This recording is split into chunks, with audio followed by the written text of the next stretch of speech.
भारत के पासपोर्ट की global ranking बहुत ही ख़राब है, जिससे कि देशवासियों का फ़ॉरेन ट्रैवल करना बहुत ही मुश्किल होता है।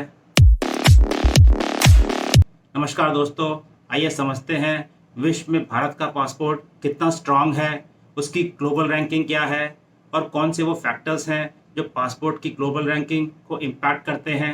अगर आप किसी फॉरेन कंट्री में ट्रैवल कर रहे हैं, टूरिज़्म या किसी काम के लिए, तो आपका सफ़र कितना आसान या मुश्किल होगा, वो इस पर काफ़ी डिपेंड करता है कि आपके देश का पासपोर्ट कितना स्ट्रांग है।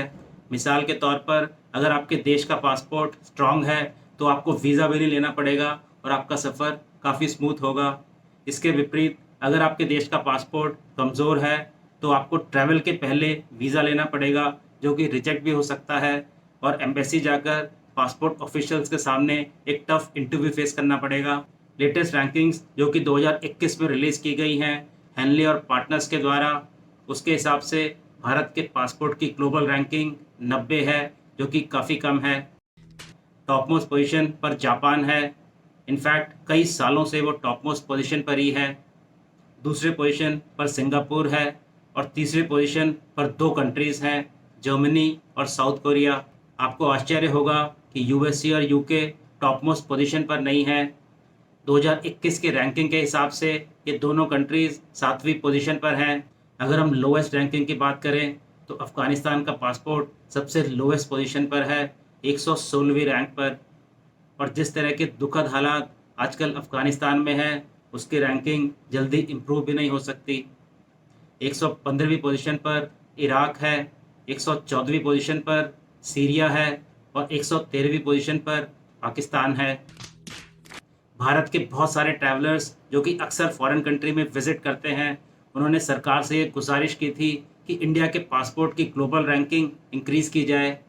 लेकिन ये इतना भी सिंपल नहीं है और ये कंट्री की इकॉनमी पर भी टोटली डिपेंडेंट नहीं है। आइए समझते हैं ऐसे कौन से फैक्टर्स हैं जो पासपोर्ट की ग्लोबल रैंकिंग को इम्पैक्ट करते हैं। सबसे मेजर फैक्टर है वीज़ा स्कोर, जो दूसरे कंट्रीज़ आपके देश को देते हैं। उदाहरण के तौर पर जापान का वीज़ा स्कोर 193 है। इसका मतलब ये हुआ कि 193 कंट्रीज़ में एक जापानीज़ बिना वीज़ा के ट्रैवल कर सकता है या वीज़ा ऑन अराइवल ले सकता है। इससे एक जापानीज़ का ट्रैवल बहुत ही सिंपल हो जाता है। उसको वीज़ा फ़ीस भी पे नहीं करनी पड़ती, जो कि एक सब्सिक्वेंट अमाउंट होता है, और उसको वीज़ा इंटरव्यू भी फेस नहीं करना पड़ता। जिंदगी हो तो ऐसी हो। इसी तरह भारत का वीज़ा स्कोर 58 है। इसका मतलब ये हुआ कि आप 58 कंट्रीज़ में जा सकते हैं और आपको ट्रैवल के पहले वीज़ा नहीं लेना पड़ेगा। वीज़ा स्कोर तो एक टेक्निकल टर्म है। आइए समझते हैं कौन से ऐसे फैक्टर्स हैं जो वीज़ा स्कोर को इम्पैक्ट करते हैं। सबसे बड़ा फैक्टर है इल्लीगल इमिग्रेशन। अगर किसी देश के सिटीजन्स किसी और कंट्री में इल्लीगली इमिग्रेट करते हैं या वीज़ा का मिसयूज़ करते हैं, तो उस कंट्री का वीज़ा स्कोर बहुत कम होता है। फॉर एग्ज़ाम्पल, अगर टूरिस्ट वीज़ा से कोई एंटर करता है और दूसरे कंट्री में काम करने लगता है, तो ये इल्लीगल है और इसका सीधा इम्पैक्ट पासपोर्ट स्कोर पर आता है। हम सभी जानते हैं कि साउथ एशियन कंट्रीज़ जैसे कि इंडिया, पाकिस्तान, बांग्लादेश और श्रीलंका के लोग डेवलप्ड कंट्रीज़ में इल्लीगली एंटर करते हैं। इसमें कोई शक नहीं है कि साउथ एशियन डेवलपिंग कंट्रीज़ में कंपटीशन बहुत हाई है और अगर आप टॉप ब्रैकेट में नहीं आते हो, तो लाइफ काफ़ी कठिन है और रेस्पेक्टेबल एम्प्लॉयमेंट मिलना बहुत मुश्किल है। इसके विपरीत अगर आप डेवलप्ड कंट्रीज़ में एक ड्राइवर या फिर एक क्लीनर भी हैं, तब भी आपकी लाइफ काफ़ी ठीक ठाक है। इसी कारणवश साउथ एशियन कंट्रीज़ के लोग डेवलप्ड कंट्रीज़ में इल्लीगली एंटर करते हैं। जस्ट टू क्लैरिफाई, अगर वैलिड वीज़ा से किसी कंट्री में एंटर किया जाता है, जैसे कि H1B या वर्क परमिट, तो फिर इससे ग्लोबल पासपोर्ट रैंकिंग बढ़ जाती है। आपको काफ़ी आश्चर्य होगा कि लोग बाहर जाने के लिए इतने उतावले हैं कि इसके लिए मंदिर और गुरुद्वारे भी हैं, जैसे कि चिलकुर बालाजी मंदिर जो कि तेलंगाना में है और काफ़ी फेमस है कि यहाँ दर्शन करने से वीज़ा इश्यूज सॉल्व होते हैं। उसी तरह शहीद बाबा निहाल सिंह गुरुद्वारा जो कि तलहान पंजाब में है और खादिया हनुमान मंदिर जो कि अहमदाबाद में है, और लोग वीज़ा के लिए यहाँ अक्सर दर्शन करते हैं। Global ranking middle income countries की जो कि अंग्रेज़ी बोल सकते हैं, उनकी काफ़ी कम है, जैसे कि इंडिया, पाकिस्तान, बांग्लादेश या फिर श्रीलंका, क्योंकि काफ़ी संभावना है कि इन कंट्रीज़ के लोग जब बाहर जाते हैं तो फिर वो काम कर सकते हैं। उदाहरण के तौर पर बोत्सवाना और लिसोथो दोनों ही काफ़ी गरीब कंट्रीज़ हैं।